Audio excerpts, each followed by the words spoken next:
अभी आज जैसे हेडलाइंस देखें कि मैं भी बात कर रहा था अपने हेड ऑफ रिसर्च से, तो एग्रीगेट तो लोअर आएगा बिकॉज जो कमोडिटीज जो सिक्लिकल थे वो बहुत ऊंचाई में थे लास्ट ईयर और अभी वो वापस बहुत काफी नीचे आ गए। तो बेस इफेक्ट की वजह से। हाँ, तो base effect and clearly the earnings are also gone down. Okay, मतलब जो स्टील कंपनीज हो रहे हैं 60-70-80% लोअर, एल्यूमिनियम कंपनी है, सो वो सब जो इंडेक्स में है उसके कारण से क्या है कि ईयर ऑन ईयर एग्रीगेट में तो थोड़ा वीक दिखेगा लेकिन सेक्टरल चर्न होगा। सो बहुत डिवाइड हो जाएगा in the sense that earnings कुछ में 50-60% डिक्लाइन आएगा, जैसे ऑयल एंड गैस है, आपका कमोडिटीज है उसमें डिक्लाइन आएगा, लेकिन काफ़ी कुछ मेकअप हो जाएगा banking, financial services, automobile, users of commodities and also aggregate में doesn't look bad. Sorry, aggregate में looks bad, but sectoral divide is going to be quite interesting. Users of commodities में इस समय आपको फोकस करना चाहिए। तो यूजर्स ऑफ कमोडिटीज में ऑटोज आता है, जैसे एफएमसीजी आता है, और 2-3 सेक्टर्स आते हैं, सब में रिकवरी आएगा, लेकिन जिसका बेस बहुत खराब था, जैसे कंज्यूमर्स में क्या उतना बेस खराब नहीं होता जनरली, तो उसमें 12-15% जैसे आएगा, लेकिन जैसे आपका ऑटोमोबाइल है वो सिक्लिकल है तो उसको बहुत खराब था, तो 300% 400% ऐसा ग्रोथ आएगा। लेकिन ऑलरेडी क्या स्टॉक्स ने एब्जॉर्ब कर लिया इसको? बहुत कुछ एब्जॉर्ब कर लिया, बहुत कुछ एब्जॉर्ब कर लिया है। सो उसी कारण से आप देखना कि जब बहुत अच्छे नंबर आते हैं, मंथली नंबर्स वगैरह, तो the spike is very limited now already, more than because there are very few sectors, fewer and fewer sectors are doing well. तो ये जो कॉर्पोरेट अर्निंग्स ग्रोथ है वही हमारा मतलब ultimately will get premium, but premium on the growth. यदि growth नहीं आया so then we are on the losing wicket. मतलब आप भैया आप बिना अर्निंग्स ग्रोथ के आप जो है 22 पी कर लो, 25 पी कर लो, 30 पी कर लो, वो आपकी मर्जी है। मतलब FIs will keep selling, I can tell you this.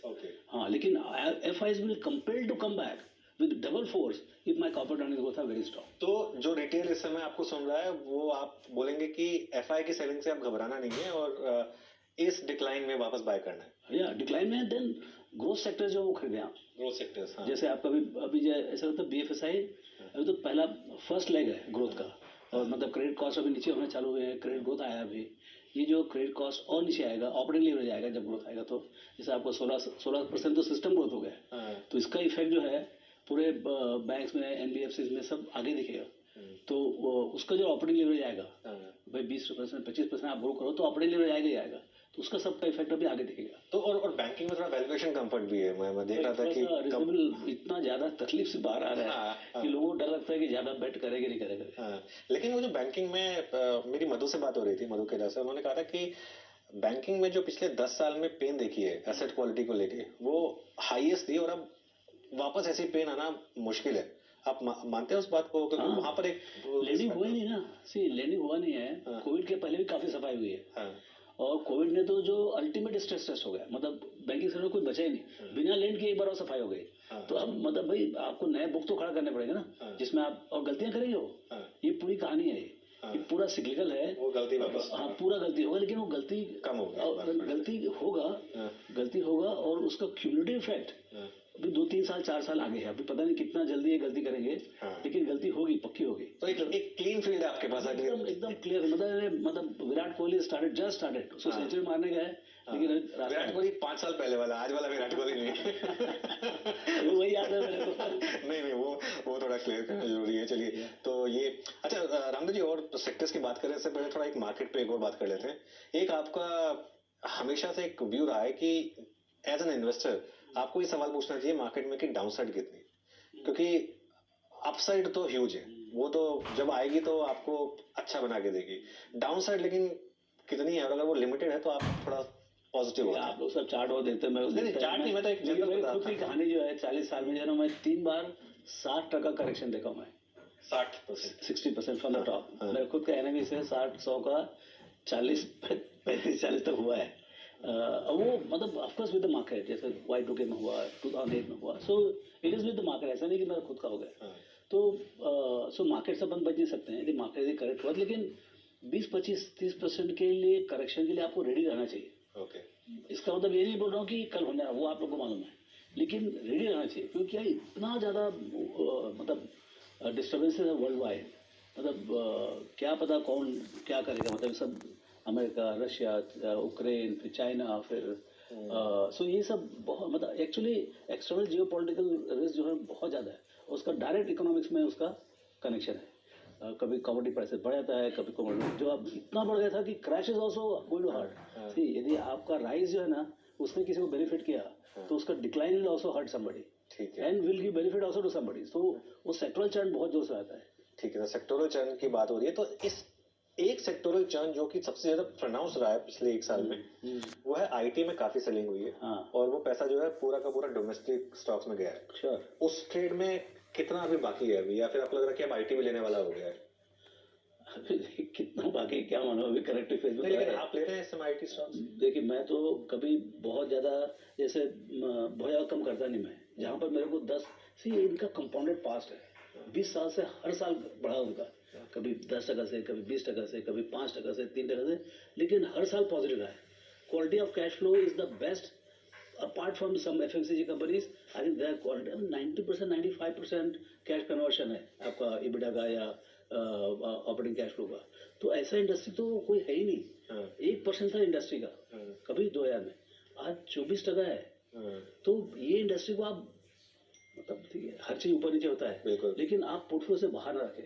तो आपकी श्रद्धा है कि भाई 10% रखेंगे, 12% रखेंगे, 15% रखेंगे, जिसमें बहुत सस्ते में खरीदा है, बहुत सस्ते में जिसने खरीदा उसको तो छूना भी नहीं चाहिए। अच्छा, तकलीफ ये है कि हम बहुत महंगे में खरीदते हैं कई बार, तो 600% स्टॉक भागे थे, जैसे माइंट्री का जैसे स्टॉक। हाँ नहीं जो मतलब जैसे IPO के आए हुए हैं 15-20 साल से बैठे हुए, दादाजी ने दिया था, बापू जी ने दिया था, वो लोगों को तो छूने का काम ही नहीं है। अच्छा।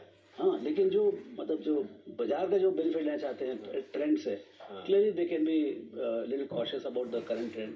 नास्डैक थोड़ा बॉटम से होगा, अभी कितना 2% यूएस में जो बोलते हैं वो 2% इन्फ्लेशन चाहिए, तो रिसेशन में बात होती है। अब जब आएगा तब मालूम पड़ेगा, आज के बोलने से थोड़ी मालूम पड़ता है। सर्दी में गर्मी नहीं मालूम पड़ती, गर्मी में सर्दी नहीं मालूम पड़ती। तो वो जो इफेक्ट है 2% इन्फ्लेशन का, वो बहुत दुखदाई होगा। ओके। हाँ, बहुत दुखदाई होगा। और कैसे मार पड़ेगा, किसको मार पड़ेगा, कितना अर्निंग्स चला जाएगा, FIs का क्या बिहेवियर रहेगा, हमारा साइकोलॉजिकल बिहेवियर क्या रहेगा, ये सब का पिक्चर बनाना बहुत डिफिकल्ट है। So you have to be cautious. ठीक है।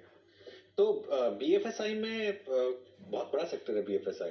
हाँ। तो उसमें आपको लग रहा है कि सेकुलर एक अपॉर्चुनिटी है, या जैसे कॉर्पोरेट बैंक्स पर फोकस करें, जैसे ICICI बैंक में आप स्टॉक स्पेसिफिक बात नहीं करेंगे, लेकिन जैसे ICICI बैंक, SBI जैसे स्टॉक्स ने लीड किया है, HDFC और कोटक ने थोड़ा अंडर परफॉर्म किया है, जो थोड़े पहले आउट परफॉर्म कर रहे थे, और थोड़ी सी NBFC में मिक्स ट्रेंड रहा है, बजाज फाइनेंस एक अलग लेवल पे आउट परफॉर्म कर रहा है, गोल्ड फाइनेंस स्टॉक्स ऑलमोस्ट लो पे चल रहे हैं। तो उसमें कैसे, या तो कोई फंड के थ्रू इन्वेस्ट करें, या कैसे मतलब इसमें इन्वेस्ट करें फिर? भाई देखिए, स्टॉक सिलेक्शन में आप जा रहे हैं तो फिर हर बैंक का अपना डायनेमिज्म है कि भाई लीडरशिप किधर खड़ी है। हर कंपनी में क्या हो रहा है कि जो लीडरशिप जो है, and what is the outlook for the continuity of the current leadership, ये बहुत ज़्यादा प्ले कर रहे हैं इन द फॉरवर्ड पे मल्टीपल्स। आपको तो 24-25 के सबका मल्टीपल्स ही है, उसमें ऊंचा और उससे भी ऊंचा मल्टीपल हो, उसके लिए they want the continuation of the current strength of the leadership and even better leadership in the future. So उसके कारण से आपका जो अर्निंग्स तो सब में आएगा। आप अर्निंग्स की बात छोड़ दीजिए, because it is a lenders market. I am telling you, ये जो 8-10 साल में जो 2008 के बाद जितनी तकलीफ हुई बैंक्स को, उन्हें ऐसे ऐसे क्लॉज में लिखवा लिए हैं कि बारों से कोई पावर ही नहीं। आप यदि बारो किए बैंक से और डिफॉल्ट हुए, so you are in the hands of lender. मतलब लेंडर के पावर जो है लिटरली अनलिमिटेड हो गया, and credit demand is strong. So आपका जो क्रेडिट कॉस्ट है, जो क्रेडिट लॉस होगा, वो बहुत कम होगा, और डिमांड तो रहेगी इकोनॉमी में।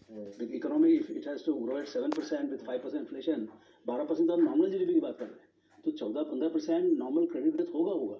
और जो अच्छे बैंक्स होंगे उनका 18-20% होगा। सो आप समझ लीजिए कि आपको P मल्टीपल 1 है, आधा है, इस टाइप का बैंक्स में हर तरीके मिलेंगे आपको मल्टीपल्स। सो मेरे को लगता है खराब से खराब बैंक भी बहुत अच्छा करेगा, खराब से खराब भी अच्छा करेगा, लेकिन जो अच्छे हो तो बहुत अच्छा करेगा। अच्छे तो खैर तो लीड करेंगे ना पूरा। ठीक है, चलिए ये तो बात हो गई। अच्छा, एक इस समय जो फोकस में सबसे ज्यादा चल रहा है रामदेव जी, वो है सीमेंट। बस सबको लग रहा है कि कहीं हमने मिस तो नहीं कर दी बस, और ऑब्वियसली उसका ट्रिगर हम सब जानते हैं। लेकिन आपने सब साइकिल्स देखी हैं, तो कैसे आप अप्रोच करेंगे इसको, क्या एडवाइस होगी इन्वेस्टर्स के लिए? देखिए, अब क्या है, मैं तो खाली फोकस होता है अर्निंग्स ग्रोथ के ऊपर, और मैं अपने खुद के रिसर्च पे जो एग्री आता है उसमें जाके सबको आज दिन भर आज उनका प्रेजेंटेशन होगा, तो क्या है, I try to figure out and then we will go and meet the company कि भाई जो बोल रहे हैं एनालिस्ट लोग उसमें कितनी सच्चाई है। फिर बात होती है। तो अभी भी वो मतलब Q2 में तो खराब ही है, निगेटिव है सीमेंट इंडस्ट्री अभी भी। इसी सीमेंट इंडस्ट्री का सबसे बड़ा है कि भाई आप ट्रांसपोर्टेशन में हो, चाहे मेकिंग ऑफ सीमेंट हो, underlying thing is energy. Lot of energy is required, क्योंकि अल्टीमेटली गिट्टी मिट्टी से बनाते हैं आप, उसमें बुद्धि ज़्यादा काम नहीं है, खाली एनर्जी है। अब एनर्जी इज $300-350 का कोल में क्या सीमेंट बनाएंगे आप? और आपको सीमेंट का दाम तो इतना नहीं है कि भाई आप 400 वाला 800 में बिक रहा है, ऐसा तो बात है नहीं। भाई 400 का 450 करना भी बहुत मुश्किल है। So pricing power is limited and cost is heightened, I would say. If it turns out to be temporary, भाई कोई कारण से मतलब जैसे वार खत्म हो जाए, ग्लोबल डिमांड कोलैप्स हो जाए, तो अभी क्या है कि वैसे दिख नहीं रहा है, energy prices are not looking, या फिर हमारा डिमांड बहुत स्ट्रांग हो जाए। लेकिन ऐसा नहीं हो सकता, global economy slowing down and India can rise. कहीं कहीं तो हमको भी एक्सपोर्ट के थ्रू या कहीं कहीं हमको भी अंतर पड़ेगा। तो अभी आपको लग रहा है कि थोड़ा शायद बस निकल चुकी है, थोड़ा सा मतलब इसमें थोड़ा सा रिस्क है? Because of that corporate event, Adani के एंट्री से काफी एक्साइटमेंट बढ़ गया है कि भाई क्या होगा आगे करके। तो वो एक अलग एक्साइटमेंट है, उसके बारे में कुछ कहने का बहुत मुश्किल है। लेकिन बाकी ऐसा आप फंडामेंटल्स देखें तो ऐसा बहुत कोई स्ट्रॉन्ग कॉर्पोरेट अर्निंग को दिखेगा इसमें। ओके, ठीक है। चलिए आगे बढ़ने से पहले रामदेव जी एक चीज पूछनी थी। आप इस समय आपने जो कोई लास्ट बुक रीड करी हो जो आप एडवाइस करेंगे लोगों को पढ़ने के लिए, क्योंकि आप काफी पढ़ते हैं आप, तो कोई लास्ट बुक जो आपको अच्छी लगी हो, इससे कोई आप लेसन्स निकाल सकें? देखिए 2018 की एक पुस्तक है, mastering the market cycle, okay, by Howard Marks. तो उसका वो पुस्तक खत्म किया। I mean this book is so good. I mean हालांकि ये मेरे टाइप का पुस्तक नहीं है, ये थोड़ा टाइमिंग के ऊपर है, how to change the odds. Investing is all about odds. So how to change the odds in your favor while investing. So इसमें एक बात बोली हुई है कि भाई आपका जो पे ऑफ है, is it behind or is it ahead? Okay. So obviously you have to time it in such a way that entire payoff you get at the bottom. Of course nobody gets at the bottom. But at least जैसे century है तो 80 मत खरीदे आप, 20, 22, 25 में पकड़ ले। तो अभी ऐसी कोई साइकिल दिख रही है आपको जहाँ पर आप अनुज, ये ऑलवेज मार्केट में यदि 50 सेक्टर है या 50 ग्रुप्स ऑफ स्टॉक्स है, तो उसमें से आप समझिए बहुत तेजी तो भी 30 में तेजी रहे, 20 तो निगेटिव रहने वाले। तो आपको हमेशा जैसे अब देखिए अभी प्राइवेट बैंक्स में now maybe we are at 30, 40, 50, I don't know, maybe 30, 40। तो वो अभी वो साइकिल चालू है 6 महीने से। लेकिन आईटी जो है is from 100 it is coming down to 70। तो वो कहाँ पर जाएगा, whether it will go to 40, 50, जो भी भाव से एक पर्टिकुलर प्राइस आएगा, वहां से फिर आई आप कुछ भी कर लो, डिसीजन कर लो, कुछ कर लो, वो चलेगा ही चलेगा। तो नाउ क्लियरली जो जैसे देखिए दो बड़े सेक्टर है यहाँ पर, एक बैंक है, दूसरा है IT, second biggest is IT. बिल्कुल। एंड मैं वेट्स के हिसाब से बात नहीं कर रहा हूँ, मेरे उतना अंदाज नहीं वेट्स नहीं, आप आईटी का करीब 20%। हाँ, तो आपका जो प्रॉफिट्स है वो 27-28%, but it is not as good quality of profit and free cash flow of banking is little zero. Okay, ये जो 24% प्रॉफिट है आईटी का, उसमें almost 20-22% is free cash flow. तो real cash flow, free cash flow, growing free cash flow, high quality free cash flow is IT. लेकिन IT is on the downturn because of whatever they had a good time. So how do you position, how do you get the sectors on your side, and then within that you have to find the company which is the one of the best. ठीक है, तो IT में रामदेव जी ने 2-3 बार hint दिए कि देखिए ठीक है थोड़ा बहुत उतार चढ़ाव चलता रहेगा, लेकिन आप कंपनी को ट्रैक रिकॉर्ड देखिए और किस लेवल पे इन्होंने कंपाउंडिंग की है, कहाँ लेंगे ये आपका कॉल है। लेकिन हर चीज सीधा एक लाइन में नीचे नहीं जाएगी, काफी नीचे आ चुके हैं, तो शायद थोड़ी अपॉर्चुनिटी बैंक्स में काफी पॉजिटिव है। एक और थीम जो निकल कर आ रही है रामदेव जी, वो है मैन्युफैक्चरिंग, कि पिछले 10 साल में कुछ नहीं हुआ है, आप मैन्युफैक्चरिंग पे बस फोकस करिए। आप अग्री करते हैं उससे? मैन्युफैक्चरिंग में अपॉर्चुनिटीज आएंगे clearly.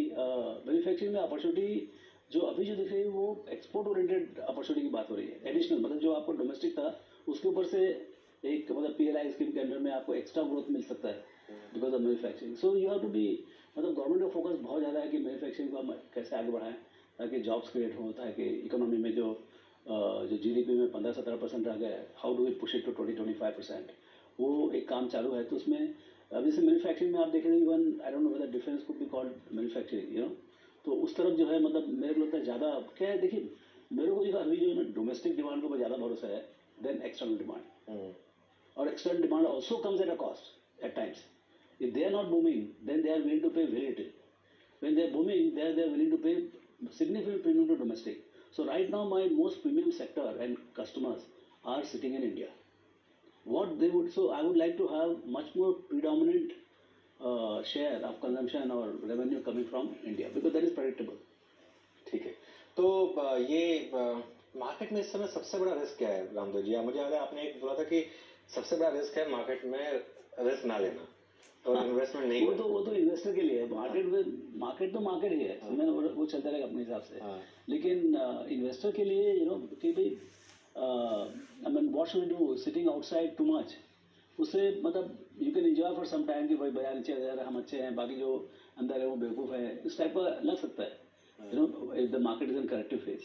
But eventually when you look out 10 years, 15 years out, the guys who actually participated, stayed in the market. See, आप चर्न कर सकते हैं पोर्टफोलियो, बट अलोकेशन कम ना करें।